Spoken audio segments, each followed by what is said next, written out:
No lie, I love Power Rangers, and of course, I'm not going to do every video about every Power Ranger in existence. That would literally be redundant because they all get their power from the same thing, known as the Morphin grid and stuff like that. One of the legendary Power Rangers, the Red Rangers, one of the few people that can mess with Tommy Oliver one-on-one, might I add. And he's implied to have more than one Morphin. I don't know if he still is the Gold Ranger to this date, but let's analyze how strong he is. And by the way, it is implied that the comics are a part of the live action universe as well. And you're going to see all that in a bit. But before I go any farther, thank you to all that have donated to the channel. Yeah, I know he was a Power Ranger at 15, one of the legendary ones that's made appearances in other Power Ranger shows to show that supposedly they get strong as time goes by. You know, the theme songs, Stronger Than Before goes Yo. You know, those don't really seem to be really taken literally because he's still a helping aid even in the most recent stuff, even Mega Force, you know, stuff like that. He's a black belt, so he has fighting before the Red Ranger thing and was chosen alongside 4 friends to become intergalactic heroes, known as Power Rangers. He's a leader of a team of Rangers that decently have power comparable to him, even though he's got an advantage, I would say. He is a communicator and a blade blaster, and he's equipped with the power freaking sword.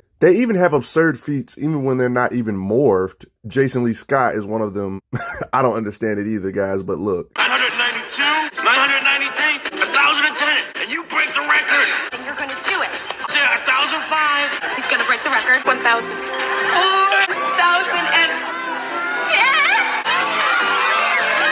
You know you can do it, Jason. You're probably wondering, he had to do all that just to break the record? Who the heck was lifting that many reps consecutively without no interruptions before him? Without no power? Whatever, it's kind of wacky, but let me continue. He can shatter crystals of nightmares with a kick. Look at all that. He can use his teammates. Like, he's strong enough to swing them around like this.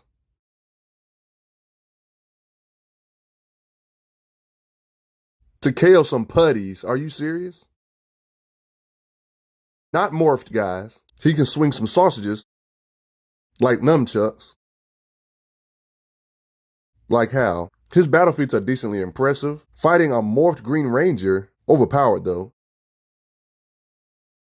Fighting characters like Goldar, unmorphed, a being that would be a struggle for one morphed Ranger. He one-shotted 3 putties for 1 kick. Blah! You gotta respect Jason Lee Scott.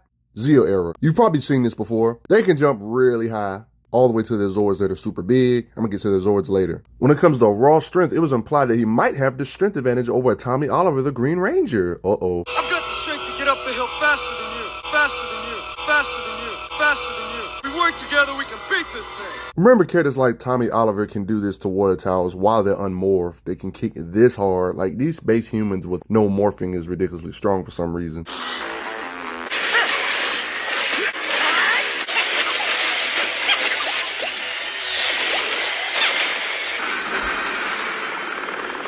Proving that just because he's the original Red Ranger, proving that later Rangers still need his advice or still not above him, really. He was able to curb stomp something that was curb stomping the Wild Force Ranger. You know, this was doing the Forever Red event.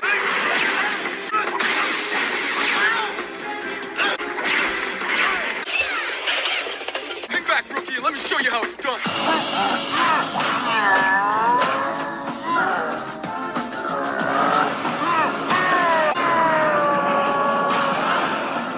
So even in the new stuff, he's still tutoring and showing that he's up there with the newer Rangers and even gets newer from there, but I'll show that later. In the comic lore, they dodge energy beams consistently, which is a part of the same lore, which I'm gonna tell you about in a sec. Tractors gets dodged. Everybody knows when you bring out the Megazord, crap is getting real. So he got blasted by his Megazord one time. He wasn't instantly knocked out or down for the count.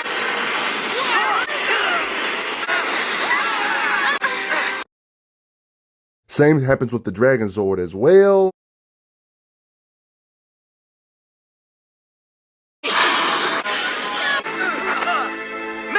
Packs a punch. Hey, Jason! Let me down, you big arse! Man, I've had about enough of you. Let me go!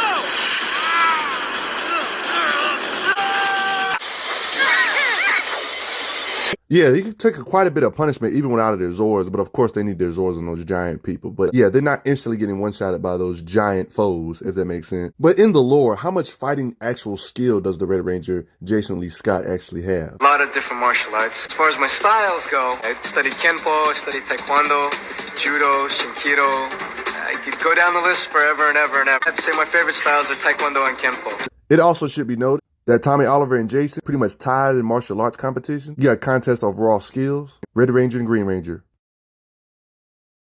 He got in a sparring match with other Rangers, like Zach, to prove that he's superior in straight skills,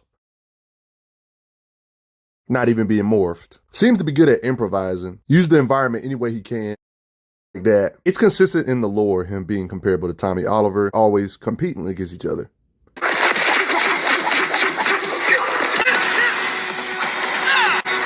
This guy Jason fought basically two bosses that would otherwise be needed for the whole team to fight together. He does freaking well on his own though. It makes you wonder why don't Rita just jump down there to gangbang him, but you know, wacky writing him, right? Why you ain't helping Rita? Nothing without your friends. Proving him wrong about that.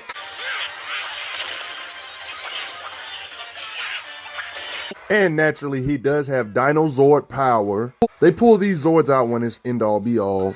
Wouldn't you agree?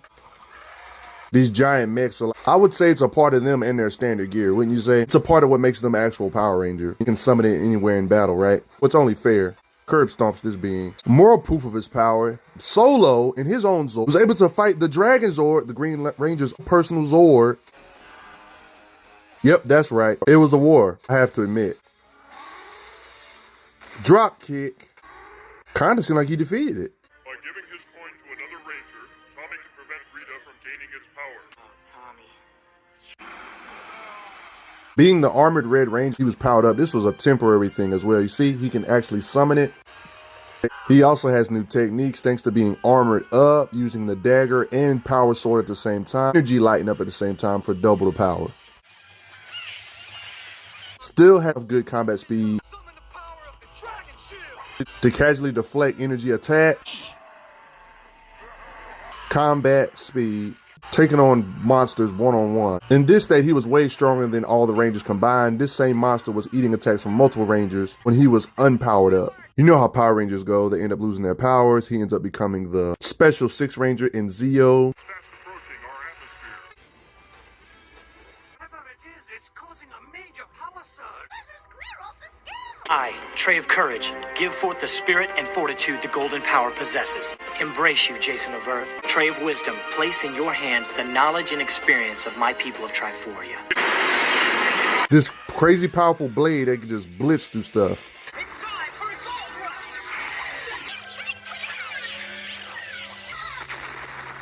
rush. One shot. It's implied Rangers can move as a blur. Jason Lee Scott. No surprise there. Yeah, you guys get the point about his Gold Ranger days. But yeah, I'm not even done on his Red Ranger days. Plus, he has more showings in his Red Ranger days, right? Let's get back to that right quick, all right? Morphin Grid has the power to connect all Power Rangers. Rangers that need our help.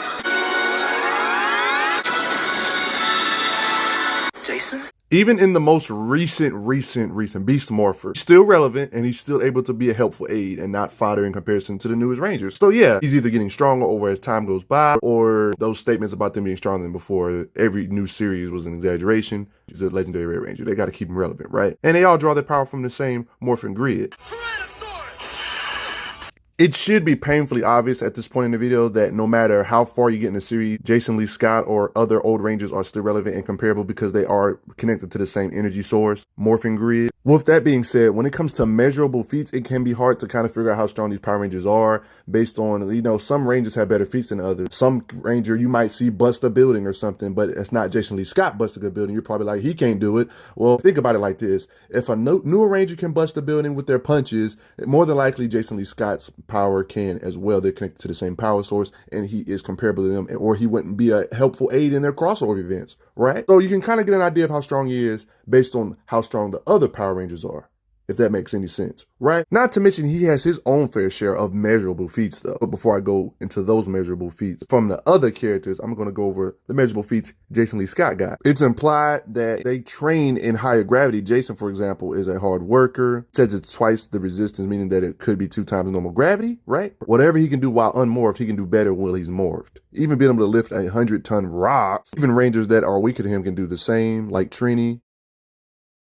And before you say this stuff is not canon, there has been several times that episode names were referenced in the comic book lore, which is why I'm including feats from comics and the show. in this video, like the literal episode name, guys. It's either an alternate dimension with the same exact history or the same dimension altogether. Regardless, all those feats or performances they had in the show should link to here, which is why I'm just going to have them both here. You know, no matter how you look at it, it being an alternate reality that's very similar, they still went through a lot of the same events because that's why they're referencing the episode. Usually people or characters in general can hit harder than what they can lift. He can at least hit with 100 tons of force as a low ball. Trini, who's an experienced Power Ranger in her own right, marvels at how easy it is to put these beings down with she is using his power. Please remember that Trini can, in her yellow power, can move this massive boat off a cliff. She even helped Zack throw a car at a monster before. Size doesn't seem to matter, even being able to take on Colossus Rhodes statues that seem to look like they weigh hundreds of tons, so it kind of matches his lifting power, being able to attack with hundreds of tons of power at least, something like that. Hurting it despite it being way bigger than him. Power is consistent, he's able to slice boulders in half, able to dodge and react to lightning on more than one occasion, even Rita's lightning, which means he can react to things coming at him at 224,000 miles per hour, meaning that if people were to shoot bullets at him, he would casually deflect them with ease. That type of reaction type speed. There was this monster powered by the Morphin grid they fought together. Another occasion of him beating Zack in a sparring session. He likes training people in karate. And by the way, they are connected to the Zord on a neurological level, hardwired into your mind. That's why I'd say it is a part of their standard geek. It's basically an extension of him. They can even summon it while they're in a different dimension.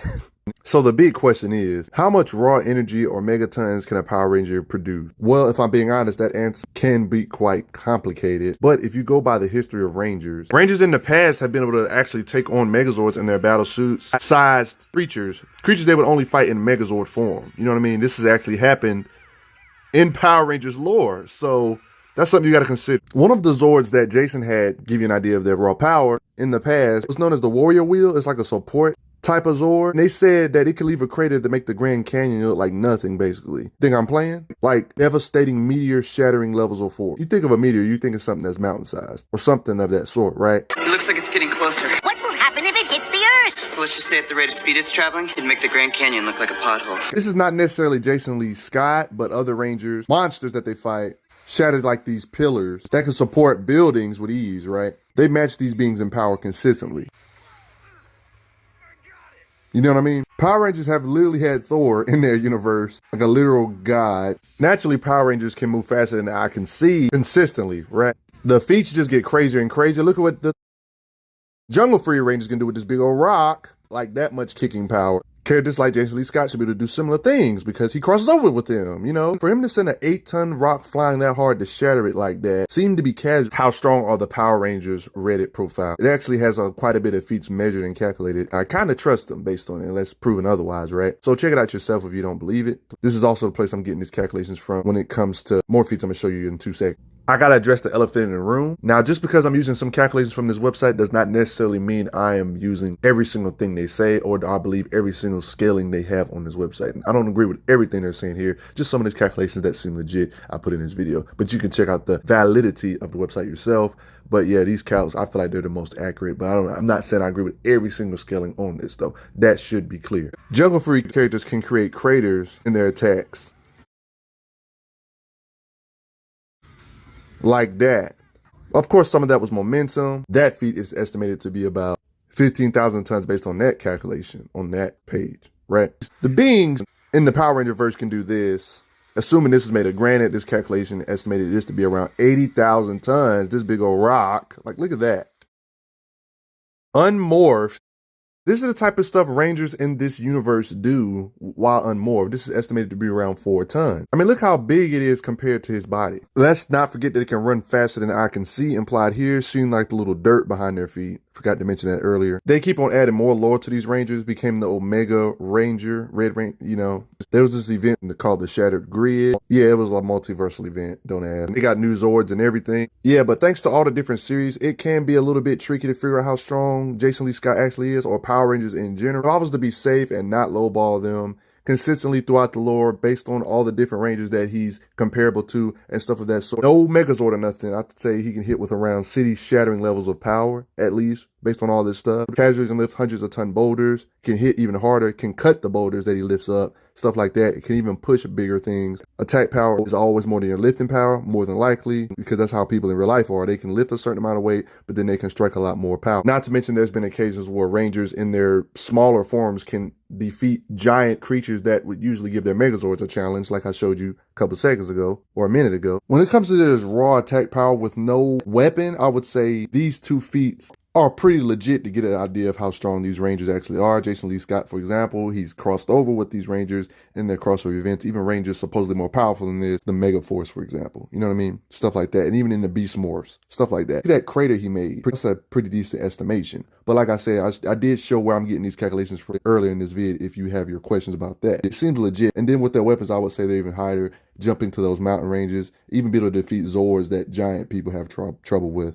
Things like that. Or even Zords in the universe known as Serpentera that can like literally blow up an entire planet. But I don't want to get into no goofy scalings unless I see them actually do it themselves. I don't want to scale him off of that. But there are Zords in the universe that have done that. So that gives you an idea of that level of power. The main problem is just consistency and the wonkiness of the series being kind of kid friendly. So power scaling can be a little bit wonky in this group. But hey, this is what I came up with, right? Fairly, they should be in them shattery mountain levels. They can shatter multiple cities with ease with their Megazords, stuff like that, or even greater, depending on how you look at it with the shattered grid events and things like that. But what do you guys think? Post your comments down below. Let me know what you all think. I personally grew up with Power Up Rangers, and I love this stuff, and I'm very nerdy. If you're new to the channel, check out those playlists so you can see more stuff like this. Would you guys want more Power Ranger videos like this? Check out them playlists, and you might see something there you do like, and you might want to stick around the channel. But I will see you guys later. Respect. Jason Lee Scott, the Red Ranger, one of the few people that fight on par with Tommy Oliver himself, the legendary Green Ranger. People consider the best Ranger. Hey, Jason Lee Scott would beg to differ, Tommy Oliver. Hey, I got a Tommy Oliver video as well, guys, that I made a while ago. Check that video out as well. I'll see you guys later, though.